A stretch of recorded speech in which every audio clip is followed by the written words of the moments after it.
Hello বন্ধুরা, আমি তোমাদের কাজল ম্যাম জ্ঞানজ্যোতি কোচিং সেন্টারের পক্ষ থেকে তোমাদের সকলকে জানাই স্বাগত। তো বন্ধুরা, আজকে আমি তোমাদের সঙ্গে যে টপিকটি নিয়ে আলোচনা করব সেটি হচ্ছে যে মহেঞ্জোদারোতে প্রাপ্ত স্নানাগারটির গুরুত্ব। তো আলোচনার আগে তোমাদেরকে একটা ছোট্ট ইনফরমেশন দিতে চাই। তোমরা যারা আমাদের কোচিং সেন্টারে এখনো যুক্ত হওনি কিংবা যুক্ত হতে চাইছো, তারা ওপরে দুটি নাম্বার দেখতে পাচ্ছ, 6295916282 এবং 7076398606।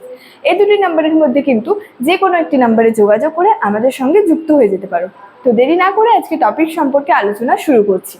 তো মহেঞ্জোদারোতে যে প্রাপ্ত স্নানাগারটি ছিল, স্নানাগারটির আর কি গুরুত্ব, সেই বিষয়টি সম্পর্কে কিন্তু আজকে আমি তোমাদের সঙ্গে আলোচনা করব। তো এই মহেঞ্জোদারোর যে দুর্গগুলি ছিল, সেই দুর্গের কাছেই কিন্তু এই যে স্নানাগারটি আর কি আবিষ্কৃত হয়েছিল। তো এই যে এই স্নানাগারটি যে আবিষ্কৃত হয়েছিল, এই স্নানাগারটিকে কিন্তু সিন্ধু সভ্যতার একটি হচ্ছে বিশেষ বৈশিষ্ট্য আর কি বলা যায়। মানে মহেঞ্জোদারোতে দুর্গের কাছেই যে স্নানাগারটি আবিষ্কৃত হয়েছিল, এই স্নানাগারটিকে কিন্তু সিন্ধু সভ্যতার একটি বিশেষ বৈশিষ্ট্য বলা যায়। আচ্ছা, তো এর যদি স্নানাগারের যদি আয়তনের কথা বলি, তো এই স্নানাগারটির আয়তন ছিল আর কি, যে দৈর্ঘ্যে ছিল হচ্ছে 180 ফুট এবং প্রস্থে ছিল হচ্ছে এটি 108 ফুট। এই স্নানাগারটির দৈর্ঘ্যে ছিল আয়তন, এই স্নানাগারটি যদি আয়তনের কথা বলি, দৈর্ঘ্যে ছিল 180 ফুট এবং প্রস্থে ছিল হচ্ছে 108 ফুট। আর যে জলাধারটি যে ছিল সেখানে, এটি হচ্ছে দৈর্ঘ্যে ছিল 39 ফুট এবং হচ্ছে প্রস্থে ছিল 23 ফুট এবং গভীরতায় ছিল হচ্ছে এটি 8 ফুট।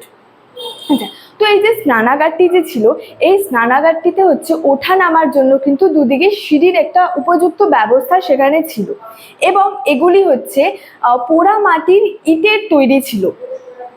তো সেখানে যে জলাধারটি ছিল, সেই জলাধারটিতে হচ্ছে জল ঢোকাবার এবং হচ্ছে বের করবার জন্য কিন্তু একটা উপযুক্ত ব্যবস্থাও সেখানে ছিল। সেই যে জলাধারটি ছিল, সেখানে জল ঢোকাবার এবং বের করবার জন্য একটি উপযুক্ত ব্যবস্থাও ছিল। এবং বলা হয়েছে যে সেখানে জলাধারটির এক পাশে ছিল হচ্ছে বসবাস মঞ্চ ছিল। মানে সেখানে জলাধারটি ছিল যে, সেই জলাধারটির এক পাশে হচ্ছে বসবাসের জন্য জায়গা ছিল এবং অন্য যে 3 পাশ ছিল, এবং জলাধারটির যে অন্য 3 পাশ ছিল, সেই 3 পাশে কিন্তু আর কি যে বারান্দা এবং হচ্ছে তার পাশে যে ছোট ছোট ঘরগুলি ছিল। জলাধারটির এক পাশে যে বসবাস মঞ্চ ছিল এবং যে অন্য 3 পাশ ছিল, সেই 3 পাশে হচ্ছে বারান্দা এবং তার পাশে হচ্ছে ছোট ছোট ঘর ছিল।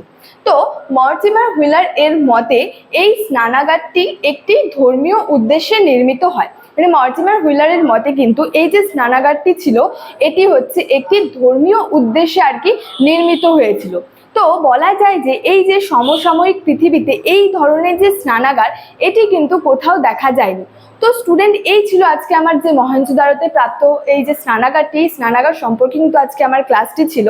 তো ভিডিওটি তোমাদের কেমন লাগলো অবশ্যই আমাকে কমেন্ট করে জানিও এবং ভিডিওটি ভালো লাগলে কিন্তু তোমাদের বন্ধুদের সঙ্গে শেয়ার করতে ভুলবে না। দেখা হচ্ছে তোমাদের সঙ্গে পরবর্তী ভিডিওতে। Thank you so much. Thanks for watching.